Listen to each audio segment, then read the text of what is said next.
What's the most inaccurate thing your child has ever been taught in school? 1. Back in my younger days, 1970s, we had to take a sex ed class that was taught by the boys' football coach. He was absolutely clueless, and to this day, the one thing he said has stayed with me ever since. He announced to the class that if a female got sexually excited, she could make herself pregnant whether she was with a boy or not. The entire class burst into laughter and the teacher was furious. He then tried to back up his statement by trying to say that there was only one ovary and the other side released sperm as he showed a diagram of the female reproductive system. But as everyone knew then, and now, this just doesn't happen, and he was the laughingstock of the school until the day he retired. It still makes me shake my head wondering if he ever figured out the truth. 2. My older son signed up for Honors American History his junior year in high school. His first day home from school he told me something that I found kind of odd. First day of class, their instructor showed them Michael Moore's Bowling for Columbine. My son tells me that after they had watched part of it, the guy said, "You know the funny thing about this movie? Michael Moore is a Republican." I said, "Wait a minute, that's not true at all." And then I told him about Michael Moore's various movies, and his activism. So the next day, my guy goes into school and challenges the teacher,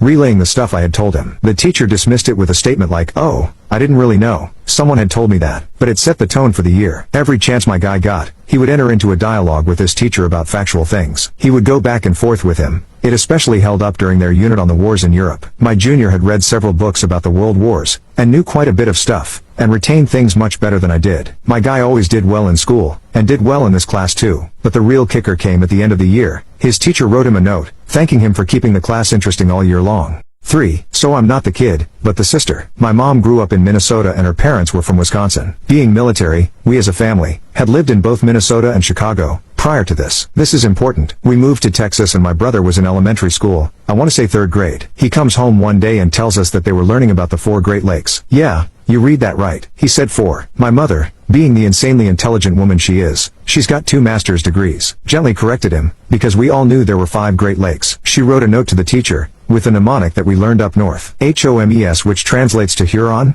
Ontario, Michigan, Erie, and Superior. His teacher wrote back and said my mother was wrong. Mom wrote one more note, same thing. Mom took my brother to school one morning. She actually took off teaching her own students in another school for this, and met with the teacher and principal. Teacher legitimately believed there were 4 Great Lakes. Both mom and principal used Google to prove her wrong. Then, Mom made the teacher walk my brother to his class and apologize to him and the entire class for the misinformation, letting them know that it's okay to ask questions and be wrong. Even adults are wrong sometimes. Mom made sure the lesson wasn't only for my brother. I love her. 4. My middle child had to compose a poem for an English class in 3rd grade. She worked on it for a few days until she was satisfied and proud. It was a great poem by a 3rd grader. She came in from school upset that a boy who wrote a dumb poem about a tiger on fire won first place. I asked her what else she could remember about his poem. My suspicions were confirmed. This child had simply copied The Tiger by the poet William Blake. What the heck? Exclamation mark. Was the teacher unaware of the famous poem and poet? Surely not. Well, it turns out this English teacher had no idea who William Blake was and had never heard of The Tiger. I spoke to the teacher and she seemed to be very embarrassed. She did discover William Blake and his poetry, so that was nice. She did speak to the boy who plagiarized the poem. I was just stunned that an English teacher, even an elementary teacher, was clueless. Tiger, tiger burning bright. My daughter thought it was about a tiger on fire.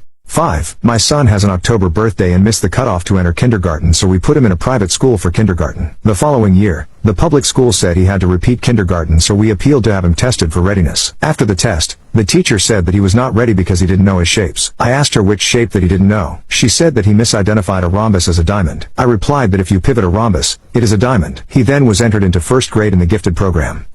6. I was in an exercise class with several other women, one of whom was a middle school history teacher. One day after class, I asked her how students were taught about the U.S. losing the Vietnam War. I had always been curious about this and was excited to be on the verge of learning the answer. She looked at me aghast and said in a lecturing tone, "We didn't lose. We won." This was years ago and I am still appalled. And I still don't know how the defeat is taught in schools. 7. My daughter is 9 and come home saying they did puberty lessons in school. As a family we're pretty open regarding human behavior and she already knew that she would soon be changing from a little girl into a woman and was well aware of her mom having periods, etc. Items such as sanitary products are not hidden away and she's a pretty bright girl. She also has a habit of asking what class is really good, intelligent questions. So I asked how it went and was there any surprises or anything she was unclear on. She said I asked what about swimming when on her periods, when they start. The teacher told her that she'd have to ask her parents as she didn't want to scare her. So mom said she just doesn't go swimming. We explained how a pad wouldn't be effective and the only option would be a tampon. Was that scary? No, she replied. So what was the teacher thinking? And by saying it would be too scary, she's basically putting into the child's head that there is something scary about normal female reproductive cycles. Fortunately, our daughter is comfortable talking to her parents knowing that she'll get a straight answer. As an aside,